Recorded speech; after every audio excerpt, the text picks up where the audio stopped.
کراچی کی city court آج صرف ایک عدالتی عمارت نہیں رہی بلکہ خوف، تشدد اور سوالات کی علامت بن گئی جب معروف یوٹیوبر رجب بٹ پر دن دہاڑے وکلا کے ایک گروہ نے حملہ کر دیا۔ وہ لمحہ جب انصاف کے ایوان میں خود انصاف کو لہولہان ہوتے دیکھا گیا، سوشل میڈیا اور عوامی ضمیر کو جھنجھوڑ کر رکھ گیا۔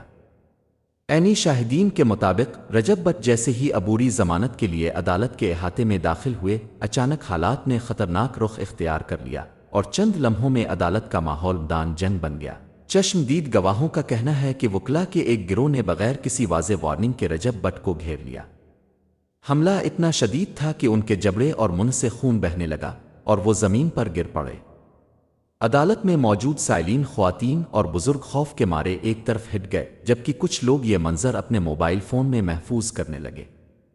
یہ وہ لمحہ تھا جس نے یہ سوال کھڑا کر دیا کہ اگر ایک شہری عدالت کے اندر بھی محفوظ نہیں تو پھر کہاں محفوظ ہے؟ حملے کے فوراً بعد عدالتی احاطے میں شدید کشیدگی پھیل گئی۔ چیخ و پکار، بھاگ دوڑ اور خوف کا عالم ایسا تھا کہ کچھ دیر کے لیے عدالتی کارروائی مکمل طور پر معطل ہو گئی۔ پولیس اور عدالتی عملہ موقع پر پہنچا، مگر سوال یہ ہے کہ کیا وہ وقت پر پہنچے؟ پھر یہ سب کچھ ان کی آنکھوں کے سامنے ہوتا رہا۔ یہی وہ سوال ہے جو اب عوام سوشل میڈیا پر بار بار دہرا رہے ہیں۔ ذرائع کے مطابق رجب بٹ سٹی کورٹ میں ایک مقدمے میں عبوری ضمانت کے لیے پیش ہوئے تھے۔ ابھی تک اس بات کی تصدیق نہیں ہو سکی کہ حملہ ذاتی رنجش کا نتیجہ تھا، قانونی اختلاف تھا، پھر کسی اور دباؤ کا۔ وکلا تنظیموں کی جانب سے بھی تاحال کوئی واضح باضابطہ بیان سامنے نہیں آیا، جس نے شکوک و شبہات کو مزید گہرا کر دیا ہے۔ خاموشی بعض اوقات بیان سے زیادہ خوفناک ہوتی ہے، اور یہی خاموشی اب سوال بن چکی ہے۔ واقعے کے بعد عدالت نے مختصر کارروائی کے دوران رجب بٹ کی عبوری ضمانت میں 13 جنوری تک توسیع کر دی۔ زخمی حالت میں انہیں فوری طور پر اسپتال منتقل کیا گیا، جہاں ڈاکٹرز کے مطابق ان کی حالت خطرے سے باہر ہے، تاہم مزید طبی معائنوں کا عمل جاری ہے۔ مگر جسمانی زخموں سے زیادہ گہرے وہ سوالات ہیں جو اس واقعے نے جنم دیے ہیں۔ کیا یہ حملہ صرف ایک فرد پر تھا؟ اظہار رائے پر سوشل میڈیا پر جیسے ہی یہ خبر پھیلی، ٹویٹر، فیس بک، یوٹیوب اور انسٹاگرام پر ایک طوفان آ گیا۔ کچھ لوگ رجب بٹ کے حق میں بولے، کچھ نے قانون کے نفاذ پر سوال اٹھائے، جبکہ کچھ نے اس واقعے کو پورے عدالتی نظام کے لیے ایک خطرناک مثال قرار دیا۔ ٹرینڈز بننے لگے، ویڈیوز وائرل ہوئیں اور ہر کوئی یہی پوچھتا نظر آیا، کیا یہ وہی عدالت ہے جہاں ہمیں انصاف ملنا چاہیے؟ یہ واقعہ ایک بار پھر اس تلخ حقیقت کو بے نقاب کرتا ہے کہ پاکستان میں طاقت اور قانون کے بیچ لکیر دن بدن دھندلی ہوتی جا رہی ہے۔